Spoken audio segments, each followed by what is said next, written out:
আসসালামু আলাইকুম। আমি মোহাম্মদ জাহিদ হাসান।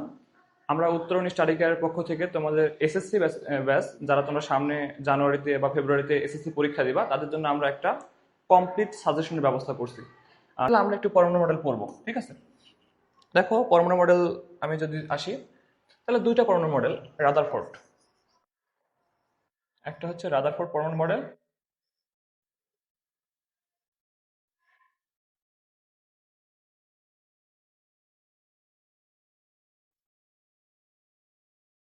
এখন আসো যে আমরা হচ্ছে তোমাদের বইয়ের পড়ার বাইরে একটু বেসিক আমরা বলছি, তো আমরা এমন ভাবে পড়াবো জানি তুমি যদি আগে তোমার সিলেবাস কভার নাও থাকে তাও জানি কভার করতে পারো। তাহলে আমরা একটু তোমার বইয়ের বাইরের একটু ব্যাপার দেখি, যে তাহলে তুমি যেটুকু দেখলে তোমার জন্য পড়াটা ইজি হবে। বিজ্ঞানী রাদারফোর্ড সাহেব 1911 সালে যে পরীক্ষাটা করছিল সেটা কি ছিল? আলফা কণার বিচ্ছুরণ পরীক্ষা। এখন আলফা কণা ব্যাপারটা কি? তোমরা হচ্ছে তেজস্ক্রিয় ব্যাপারটা জানো, হ্যাঁ? কিছু মৌল আছে তেজস্ক্রিয়, যখন এই বর্তমান সময় দেখো যে ইউরেনিয়ামের অনেক ব্যাপার সেপার। ইউরেনিয়াম কি জানো? তেজস্ক্রিয় মৌল। এরা কি করে? আলফা, বিটা, গামা কিছু রশ্মি নিঃসরণ করে, যে রশ্মিগুলা আমরা খালি চোখে দেখতে পাই না, ঠিক আছে? তো এই রাদারফোর্ড সাহেব সেই ওই তেজস্ক্রিয় মৌল নিয়েই পরীক্ষা করছিল। সে কি করছিল? রেডিয়াম নিয়েছিল, ঠিক আছে? রেডিয়াম নামে একটা মৌল আছে, যার নাম হচ্ছে পারমাণবিক সংখ্যা হচ্ছে 88, ঠিক আছে? শুধু রেডিয়াম না, ইউরেনিয়াম, এরকম অনেক মৌল আছে যারা হচ্ছে তেজস্ক্রিয়। তেজস্ক্রিয় কি? আলফা, বিটা, গামা রশ্মি নিঃসরণ করে, ঠিক আছে? ওকে। তাহলে আমাদের এই রেডিয়াম মেইনলি কি নিঃসরণ করে? আলফা কণা নিঃসরণ করে, ঠিক আছে? এখন যদি এখান থেকে একটু জাস্ট বলে যাই, মনে রাখলে রাখতে পারো। আলফা কণা মেইনলি দ্বিধনাত্মক হিলিয়াম নিউক্লিয়াস, ঠিক আছে? হিলিয়ামের ভর 4, হিলিয়াম 2 নাম্বার, 2 নাম্বার হচ্ছে মৌল। আর দেখো এই আলফা কণা কি বলছে? যে হিলিয়ামের দ্বিধনাত্মক নিউক্লিয়াস, ঠিক আছে? ওকে, তাহলে এটুকু জাস্ট মনে রাখো। তো এবার এইটুকু যদি না মনে রাখতে পারো কেউ, জাস্ট মনে রাখবা যে এগুলো এইটুকু রশির মতো কিছু রশি, ঠিক আছে? এগুলো সবই এরকম রশি, কিন্তু এই রশিগুলো খুব ভালো বিষয়বস্তু না, ঠিক আছে? এই রশিগুলো খুব ভালো বিষয়বস্তু না, যেগুলা আর এগুলো আমরা খালি চোখে দেখতে পাই না। এগুলা কিন্তু মানুষের শরীরে ক্যান্সার তৈরি করতে পারে, ঠিক আছে? তাহলে সে এটা নিয়ে কি পরীক্ষা করছে সেটা একটু যদি দেখি আমরা। ধরো, তাহলে সে তোমাদের আলফা কণা কই থেকে পাইছিল? আমি বললাম যে হচ্ছে রেডিয়াম থেকে পাইছিল, ঠিক আছে? সে মেইনলি আলফা কণার পরীক্ষা করে তার মডেলটা দিছিল। সে কি করলো? একটা বক্স নিল, ঠিক আছে? এই বক্সে রেডিয়াম রাখছিল। হুম। এই বক্সে রেডিয়াম রাখছিল। তাহলে এই রেডিয়ামটা কি করবে? সব দিকে কি কি কি ছড়াবে? আলফা কণা ছড়াবে, ঠিক আছে? সব দিকে আলফা কণা ছড়াবে। ওকে। তারপর সেই বক্সের একটা দিকে ছিদ্র করে দিল, অল্প একটু ছিদ্র করে দিল, ঠিক আছে? ধরো অল্প একটু ছিদ্র করে দেওয়া হয়েছে এই বক্সে। তাহলে দেখো, এই আলফা কণাটা তোমার এইদিকে শুধু বের হয়ে যাবে না, এদিকে বের হবে না। এই বক্সে রাখার একটাই কারণ, যদি তুমি বক্সে না রাখতা আলফা কণাটা চতুর্দিকে ছড়াই যেত। তারপর সে কি করলো? পাতলা সোনার পাত নিয়েছিল, ঠিক আছে? সোনা, সোনাকে আমরা হচ্ছে কেমিস্ট্রির ভাষায় অরাম বলি, ঠিক আছে? অরাম। আর তোমার ব্যবহারিক নাম হিসেবে গোল্ড বা স্বর্ণ নামে চিনো, ওকে? তো সে কি করছিল? খুবই পাতলা, খুবই পাতলা, মানে যেই পাতলা স্বর্ণের পাত দিয়ে একটা, এই যে তোমার যে রশিগুলা পার হয়ে যেতে পারে, ঠিক আছে? তো খুবই পাতলা একটা স্বর্ণের পাত নিল। সেটা আমি এই স্বর্ণের ব্যাপারটা তোমাদের খুবই সিম্পল ভাবে দেখাবো, কারণ তোমাদের লেভেল থেকে খুব বেশি কঠিন ভাবে দেখানোর কিছু নাই, হ্যাঁ? ধরে নাও এটা একটা তার স্বর্ণের নিউক্লিয়াস। নিউক্লিয়াসে কি থাকে? প্রোটন, নিউটন, নিউট্রন থাকে, ঠিক আছে? এগুলা কক্ষপথ, ওকে? এগুলো সবই কক্ষপথ। ধরো অনেকগুলো কক্ষপথ আছে, ঠিক আছে? গোল্ডের ক্ষেত্রে আমরা অত দূর দেখালাম না, হ্যাঁ? আমরা জাস্ট অল্প কিছু দেখালাম। এই যে এগুলো ইলেকট্রন, এখানে দুইটা, আটটা, আটটা। তাহলে আমরা যতগুলো ইলেকট্রন আছে সবগুলো আমরা দেখাচ্ছি না, আমরা অল্প কিছু দিয়ে দেখাচ্ছি, ঠিক আছে? ধরো এখানেও থাকবে, তাহলে এগুলো অনেক ইলেকট্রন থাকবে, হ্যাঁ? এখন তোমাদের আমি প্রথমে বলছিলাম যে এই যে যে আলফা কণাটা বের হচ্ছে, এই আলফা কণাটা বা আলফা রশ্মিটা খালি চোখে দেখা যায় না। তারপর সেই তিনি কি করলেন? তারপর তিনি, আচ্ছা, তারপর তিনি হচ্ছে এই যে যে গোল্ডটা রাখছিল বা স্বর্ণের পাতলা পাত, তার চারপাশে সে একটা প্রলেপ দিল, ঠিক আছে? এরকম একটা প্রলেপ দিল, হ্যাঁ? এরকম একটা প্রলেপ দিল। এই প্রলেপটার নাম হচ্ছে জিঙ্ক সালফাইড। জিঙ্ক সালফাইড কেন দেওয়ার কারণ প্রথমেই তোমাদের বলছি। এটা কিসের প্রলেপ? Zinc sulphide. তোমাদের প্রথমেই বলছি যে আলফা কণা খালি চোখে দেখা যায় না, ঠিক আছে? আলফা কণা খালি চোখে দেখা যায় না, ওকে? তাহলে এখন যে ব্যাপার, যে জিঙ্ক সালফেট দেওয়ার কারণে এই খালি চোখে দেখা যায় না, এই জন্য আমরা জিঙ্ক সালফেট দিচ্ছি। যখন তুমি জিঙ্ক সালফেটের একটা বাইরের দিকে আবার একটা আবরণ দিবা, এই আলফা কণাটা জিঙ্ক সালফেটে পড়লে আবার দেখা যাবে, খালি চোখে দেখা যায় না।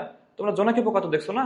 এই জোনাকি পোকা কিন্তু এমনি দিনের বেলা দেখা যায় না, কিন্তু রাতের বেলায় যখন হচ্ছে অন্ধকার হয়, আলো জ্বলে, ঠিক ব্যাপারটা এমনই। ধরো এই আলফা কণা এখানে আসলো, এভাবে আসলো, অনেকগুলো আলফা কণা এদিকে যাচ্ছে, ঠিক আছে? যাচ্ছে। তুমি এই অবধি দেখতে পাবে না, কিন্তু যখনই তোমার এখানে যাবে, এখানে তোমার এই যে জোনাকি পোকার মতো স্পার্ক করবে, তুমি দেখতে পাবে, ঠিক আছে? আলোর মতো দেখতে পাবে এখানে, বুঝছো? তাহলে দেখো এখান থেকে অনেক অনেক আলফা কণা আসতেছে, অনেক অনেক আলফা কণা আসতেছে, আর সবগুলাই কিন্তু এই অবধি গিয়ে শেষ হচ্ছে, মানে সবগুলা তোমার এই যে এই তোমার জিঙ্ক সালফেটকে আলোকিত করতেছে, ঠিক আছে। তো সে কি করলো, অনেক অনেক কণা দিছিল, প্রত্যেকটা কণা গিয়ে কি করলো, জিঙ্ক সালফেটকে আলোকিত করলো, প্রত্যেকটা কণা গিয়ে জিঙ্ক সালফেটকে আলোকিত করলো, ঠিক আছে, প্রত্যেকটা কণা গিয়ে জিঙ্ক সালফেটকে আলোকিত করলো। এই এই প্রত্যেকটা কণার মধ্যে একটা কণা কি করলো, যে পথে গেল সেই পথেই ফেরত আসলো, ঠিক আছে। ধরো এই কণাটা কি করলো, মাঝখানে গিয়ে কোনো একটা জিনিসের ধাক্কা খাইছিল, ধাক্কা খেয়ে যেই পথে গেছে সেই পথেই ফেরত আসছে। ব্যাপারটা এখন কি বুঝাই তোমাদের সেটা একটু বলি আমি। সে মেইনলি কি করছিল জানো, প্রায় 20,000টি আলফা মানে আলফা রশ্মি বা আলফা কণা পাঠাইছিল, এর মধ্যে প্রায় একটা কণা মাত্র ফেরত আসছিল, ঠিক আছে। আর বাকি সকল কণা কি করছিল, গিয়ে মানে এই যে তোমার যে গোল্ড, এই মৌলটাকে ভেদ করে জিঙ্ক সালফেটের দিকে ছিল। তার মানে কি বুঝাইলো, এটা দ্বারা বুঝাইলো কি, তুমি ধরো, তুমি একটা উদাহরণ দিই তোমাকে আমি, হ্যাঁ, একজন ব্যক্তির ওজন, ব্যক্তির তো ওজন এত অল্প হওয়ার কথা না, ধরো 1 কেজি ওজনের কোনো একটা কিছু, ঠিক আছে। আর তার বিপরীতে একটা ট্রাক যাচ্ছে, সেই ট্রাকের ওজন তোমার ধরে নাও 2,000 কেজি।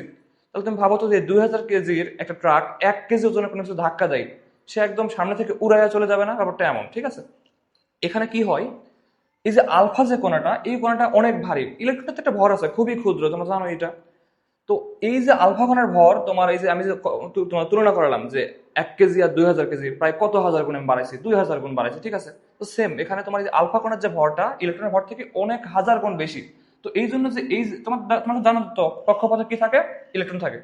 তো ইলেকট্রন গুলা ভর অতি নগণ্য, আর আলফা কণার ভর কত হাজার গুণ প্রায় বেশি, ঠিক আছে। বেশি হওয়ার কারণে যখন এই একে যায়, ধাক্কা দিয়ে সামনে চলে যায়, ঠিক আছে। কিন্তু যখন কেন্দ্রে গেল, এখন ধরো ওই যে একটু আগে যে উদাহরণ দিলাম যে একটা ট্রাকের ওজন 2,000 কেজি, তার সামনে হচ্ছে একটা 1 কেজি ওজনের কিছু ছিল, সে তাকে উড়াই দিয়ে চলে যাবে। এখন তুমি ধরো যে ওই ট্রাকের ওজন 2,000 কেজি, তার সামনে এখন আছে 4,000 কেজির বড় একটা লরি টাইপের কিছু আছে, ঠিক আছে। ওই যে ধাক্কা দিলে কি হবে, উল্টা ফেরত আসবে না ধাক্কা খেয়ে? ব্যাপারটা তো এমনই হবে। তাহলে এখন এই যে দেখো, তাহলে একটা কোণা কি হচ্ছে, এই ধাক্কা খেয়ে ফেরত আসছে, তার মানে কি ও, তুমি যে ভরের কোণা পাঠাচ্ছ তার থেকে বেশি ভরের কিছু একটা জায়গায় আছে, ঠিক আছে। এখন সেই জায়গাটা কি পরিমাণ মৌলের, প্রথমেই বললাম যে 20,000টার মধ্যে একটা ফেরত যায়, 20,000টার মধ্যে কয়টা ফেরত যায়, একটা ফেরত যায়।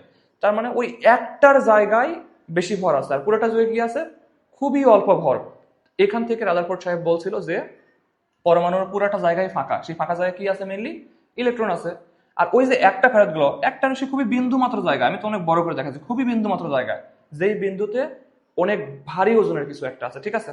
এইটা হচ্ছে মেইনলি রাদারফোর্ড পরমাণু মডেল। তোমরা যে এইটুকু বোঝো, এখন আমি তোমাদের বইয়ে কি কি লেখা আছে, তোমরা এক্সামে কি কি লিখবা সেটুকু তোমাদের বুঝাই দিব। ওকে, ওকে। আমরা এখন তোমাদের পরীক্ষায় আসলে কি লিখবা, তোমাদের বইয়ের মডেলটা সম্পর্কে আলোচনা করবো। তোমরা যেটুকু বেসিক বুঝছো ওইটুকু জাস্ট মাথায় রাখলে আপাতত চলবে। তার আগে আরেকটা কথা বলে নিই যে প্রোটন, প্রোটন আর নিউট্রন, তোমরা জানো যে এই দুইটা জিনিস পরমাণুর কেন্দ্রে থাকে, এই দুইটা মিলে কি তৈরি করে, নিউক্লিয়াস তৈরি করে, ঠিক আছে।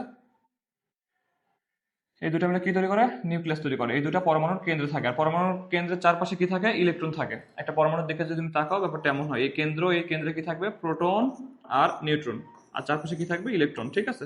আচ্ছা, এখন আসো যে মডেলে কি বলছে। মডেলে বলা হয়েছে, প্রথম যে কথাটা বলা হয়েছে যে তোমার পরমাণুর যে কেন্দ্র, পরমাণুর যে কেন্দ্র, এই কেন্দ্র, পরমাণুর একটা কেন্দ্র আছে, এই কথা বলা হয়েছে, পরমাণুর একটা কেন্দ্র আছে। তো আমাদের একটু আগে বললাম পরমাণুর কেন্দ্রে কি থাকবে, পরমাণুর কেন্দ্রে থাকবে নিউক্লিয়াস, পরমাণুর কেন্দ্র, সেখানে কি থাকবে, নিউক্লিয়াস থাকবে। নিউক্লিয়াস মেইনলি কি দিয়ে তৈরি, প্রোটন প্লাস নিউট্রন দিয়ে তৈরি। তাহলে সে প্রথম যে কথাটা বললো, সে কি বললো, পরমাণুর একটা কেন্দ্র আছে, ঠিক আছে, যে কেন্দ্র কি দিয়ে তৈরি, নিউক্লিয়াস, মানে যে কেন্দ্র প্রোটন আর নিউট্রন দিয়ে তৈরি, যাকে আমরা একসাথে কি বলতে পারি, নিউক্লিয়াস বলতে পারি, ঠিক আছে। এখন আমরা ওই যে একটু আগে পরীক্ষা আবার কল্পনা করো যে 20,000টা কণা পাঠানো হইলো, মাত্র একটা ফেরত গেল, ঠিক আছে না।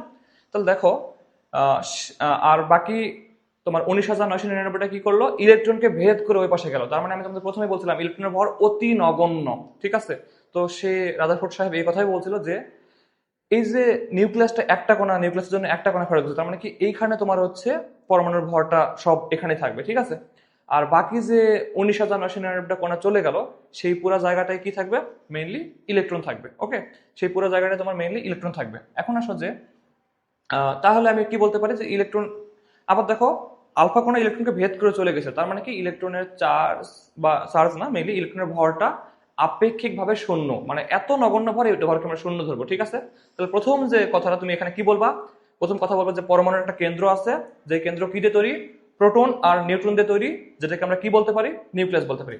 আর কি বলতে পারো, ওই পরীক্ষার কথা মনে করবা, করে কি বলতে পারো যে এর চারপাশে কি থাকবে, এর চারপাশে ইলেকট্রন থাকবে, ঠিক আছে? আর ইলেকট্রনের ভর আমরা কি ধরবো, আপেক্ষিকভাবে শূন্য ধরবো। শূন্য না, এটা কত ছোট, 9.11 গুণন 10⁻28 গ্রাম, এটা কত ছোট তোমার আইডিয়াও নাই, তোমার জাস্ট 10⁻7 8 হইলে কোটি পার হয়ে যায়, ঠিক আছে? এখানে তোমার 9.11 কে তুমি একের পর 28টা 27টা শূন্য দিয়ে তুমি হচ্ছে ভাগ করতেছো, মানে এই মানটা শূন্যের কাছাকাছি, ঠিক আছে? তাহলে এই জন্য আমরা বলছি যে চারপাশে ইলেকট্রন থাকবে। আর সেই ইলেকট্রনের ভর আপেক্ষিকভাবে কি, ইলেকট্রন এর ভর আপেক্ষিকভাবে শূন্য, ঠিক আছে? তাহলে প্রথম পয়েন্ট হিসেবে আমরা এই কথা লিখবো, যে কি লিখবো, যে পরমাণুর একটা কেন্দ্র আছে, এই কেন্দ্রে কি দিয়ে তৈরি, প্রোটন আর নিউট্রন দিয়ে তৈরি, এই কথা বলবো।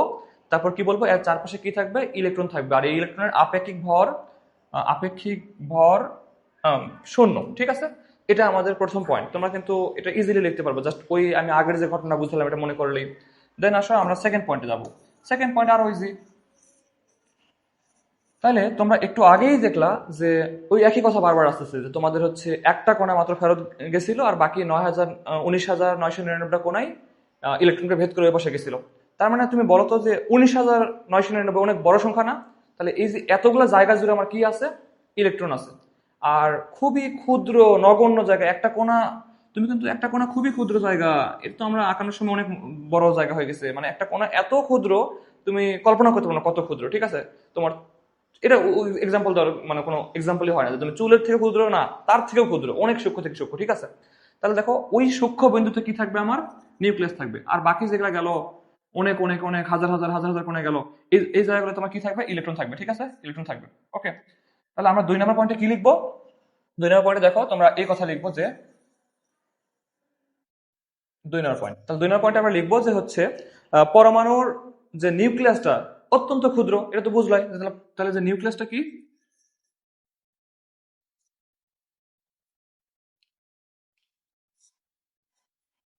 অত্যন্ত ক্ষুদ্র।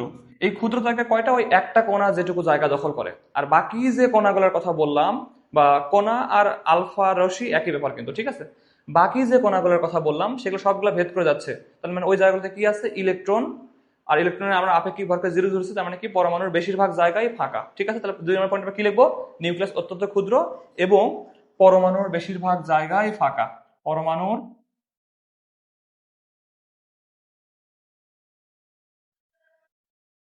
বেশিরভাগ জায়গায় ফাঁকা, ঠিক আছে? জাস্ট আমরা আগের ওই ঘটনা থেকেই 2টা পয়েন্ট লিখলাম, ঠিক আছে? আমরা জাস্ট আগের ঘটনা থেকে 2টা পয়েন্ট লিখলাম। এখন আসো যে 3 নাম্বার আমরা কি বলবো।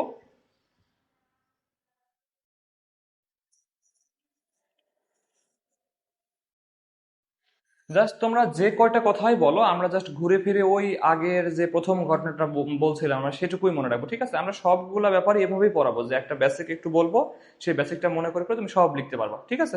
আচ্ছা, আমরা একটু 3 নম্বর পয়েন্টের দিকে আসি। আম, ইনি রাদারফোর্ড সাহেব যে কথা বলছিল, তুমি সৌরজগতের মডেল তোমরা দেখেই থাকবা যে ব্যাপারটা কেমন, যে কেন্দ্রে কি থাকে, সূর্য থাকে, তার চারপাশে তোমার অনেকগুলো গ্রহ থাকবে, ঠিক আছে? বুধ শুক্র পৃথিবী, আর বাকিগুলো দেখালাম না, অনেকগুলো গ্রহ থাকবে বুধ শুক্র পৃথিবী। তো রাদারফোর্ড সাহেব তার মডেলকে কি করছিল, এই সৌরজগতের মডেলের সাথে তুলনা করছিল, ঠিক আছে? এই জন্য আমরা রাদারফোর্ড মডেল কিন্তু বলতে পারি যে সৌরজগৎ মডেল বলতে পারি, ঠিক আছে? সে কি করছিল, সে ভাবছিল যে সূর্য যেমন কেন্দ্রে আছে, এই কেন্দ্রে কি আছে, নিউক্লিয়াস প্রোটন নিউট্রন আছে, ঠিক আছে? আর বাইরে যেমন এগুলা গ্রহ, সেই জায়গাগুলোতে কি আছে, ইলেকট্রন আছে, ঠিক আছে? এই কথাটা বলছিল। তো আমরা ঘুরে ফিরে আগের কথাই কল্পনা করো, দেখো আমরা ওখানেও দেখছিলাম যে কেন্দ্রে অল্প একটু জায়গায় নিউক্লিয়াস, আর বাকি পুরা ফাঁকা জায়গায় কি, ইলেকট্রন থাকবে, ঠিক আছে? আচ্ছা, এখন আসো যে এখানে যে কথাটা আরেকটা বলতে হবে। তোমরা হয়তো এখন কেমিস্ট্রি সবাই সব পড়েই ফেলছো, জানোই যে একটা পরমাণুর ক্ষেত্রে কি থাকে, প্রোটন থাকে, নিউট্রন থাকে, ইলেকট্রন থাকে, ঠিক আছে?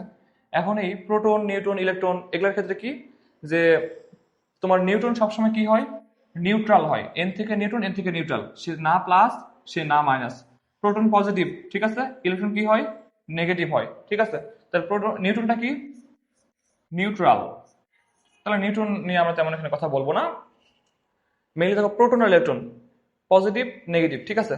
এখন তোমরা এটাও জানো যে কোনো একটা মৌলের ক্ষেত্রে তুমি ধরে নাও যে সেটা সোডিয়াম হতে পারে, সোডিয়াম কত নম্বর মৌল, 11 নম্বর, যেটাই তার মৌলের সংখ্যা মানে পারমাণবিক সংখ্যা সেটাই তার প্রোটন সংখ্যা। তাহলে যদি 11টা প্রোটন থাকে, 11টা প্লাস থাকে, সমান সংখ্যক কি থাকবে, ইলেকট্রন থাকবে, তো তোমার 11টা মাইনাস থাকবে, ঠিক আছে।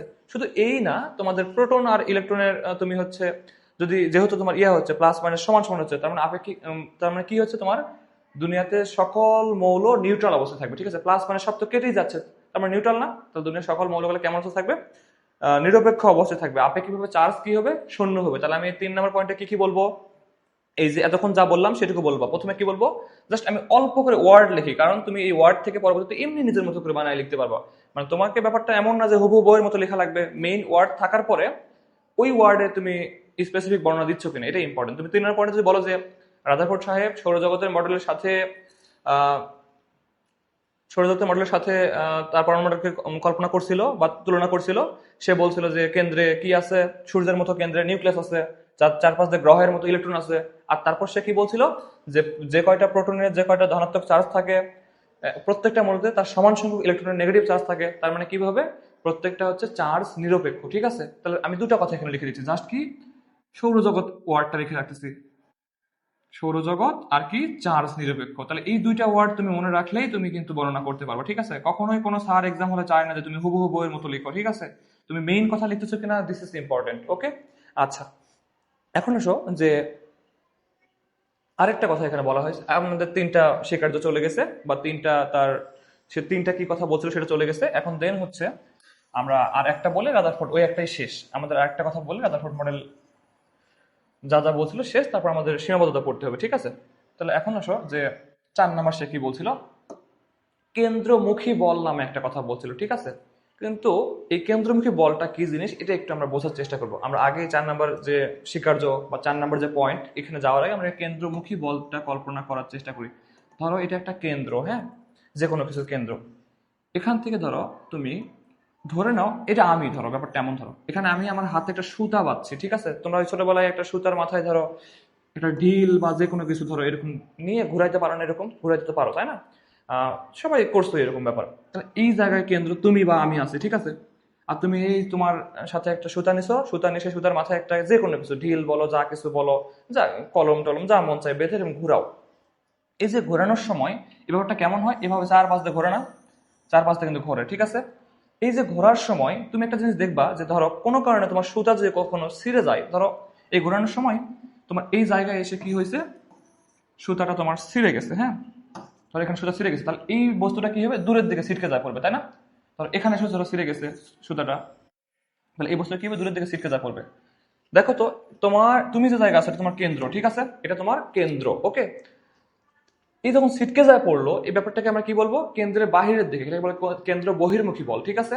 এখন দেখো এই যে সবসময় যে কোনো কিছু বাহিরের দিকে বল ক্রিয়া করতেছে, এটাকে বলে কেন্দ্র বহির্মুখী বল।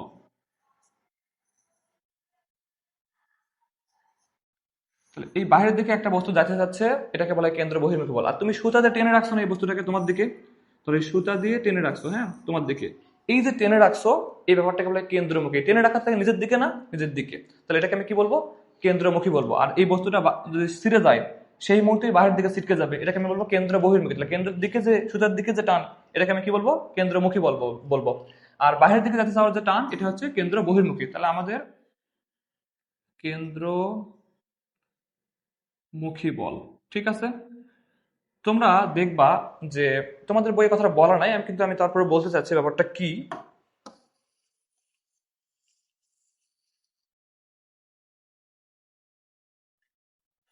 দেখো, ধরো এই যে একটা নিউক্লিয়াস, তার চারপাশে এই যে একটা ইলেকট্রন ঘুরপাক খাচ্ছে। দুনিয়াতে কখনো শুনছো যে একটা ইলেকট্রন ঘুরপাক খাচ্ছে যেখানে ছিটকে পড়ে গেছে, কখনোই না। ইলেকট্রন কি হয়, তার কক্ষপথে সুন্দর করে ঘুরপাক খায়, ঘুরপাক খায়। তার মানে ব্যাপারটা কি হচ্ছে, এখানে সবসময় কেন্দ্রের দিকে যে বলটা ক্রিয়া করতেছে আর কেন্দ্রের বাহিরের দিকে যে বলটা ক্রিয়া করতেছে, বা এদিকে বাহিরের দিকে যে বলটা ক্রিয়া করতেছে, সেটা সবসময় সমান হবে। সবসময় সমান হচ্ছে বলেই তুমি এই পজিশনেও সমান, এই পজিশন এখানেও সমান, এখানেও সমান। এই জন্য একটা ইলেকট্রন সবসময় ঘুরপাক খায়। যদি কোনো একটা বেশি হয়েছে, ধরে নাও আমার কেন্দ্রমুখী বলটা বেশি, ইলেকট্রনকে টাই না সে এখান থেকে এখানে নিয়ে আসতো, তাহলে কক্ষপথ ছোট হয়ে যায়। ধীরে ধীরে ছোট হইতে হইতে একটা সময় ইলেকট্রন এক সময় একটা মৌল ধ্বংস হয়ে যায়, তো বুঝছো? কিন্তু এরকম কখনো হয় না, সবসময় কেন্দ্রমুখী আর কেন্দ্র বহির্মুখী বল সমান। অথবা ধরে নাও কেন্দ্র বহির্মুখী বল বড়, আমার এটা হচ্ছে মেইন কক্ষপথ ছিল, ঠিক আছে, ধরে নাও বহির্মুখীটা বড়, ঠিক আছে। তাহলে এখন যদি বহির্মুখী যদি বেশি হয় মান, তাহলে বাইরের দিকে টানবে ইলেকট্রনকে, টাইনা টাইনা দেখবো যে এই যে কক্ষপথটা বড় হচ্ছে, কিন্তু মেইন কক্ষপথ আমাদের এটা ছিল না, এটা ছিল না।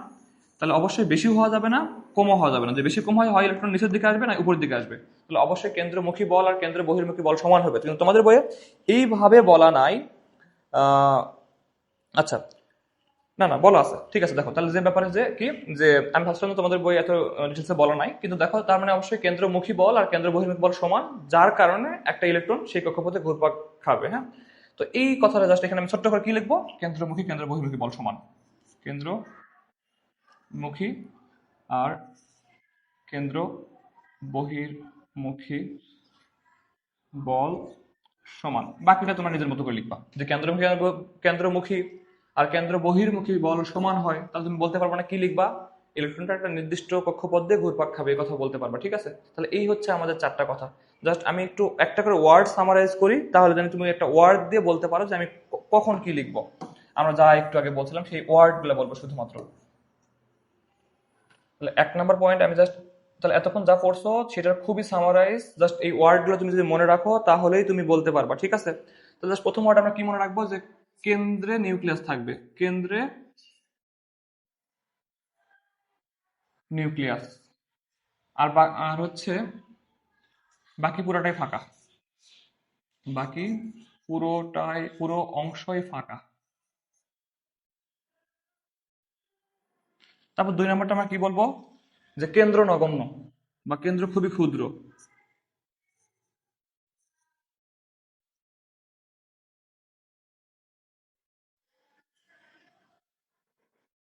যে কেন্দ্র খুবই ক্ষুদ্র বলো, তাহলে তুমি বলতে পারছো বাকি অংশ ফাঁকা, একই কথা, আবার আগের কথাই। তাহলে আর 3 নম্বরটা আমরা কি লিখবো, 3 নম্বরের ক্ষেত্রে আমরা বলবো যে জাস্ট হচ্ছে কি সৌরজগৎ, সৌরজগৎটা মনে রাখবো, সৌর জগৎ। ওকে। আর হচ্ছে আরেকটা কি মনে রাখতে বলছিলাম, যে চার্জ নিরপেক্ষ, মানে প্লাস মাইনাস সমান।